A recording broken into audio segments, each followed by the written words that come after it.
Welcome to Planet Navitas.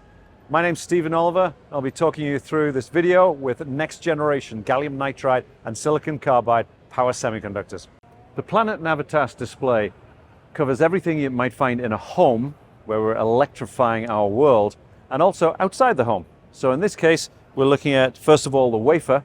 This is a gallium nitride wafer that is then cut up into small die and packaged.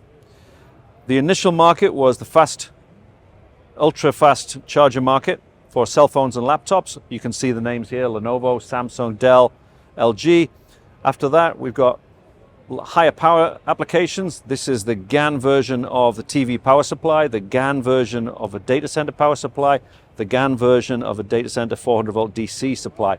In all of these cases, speed of the material, whether it's gallium nitride or our silicon carbide products, is key. You go fast, you make things small, faster, more powerful.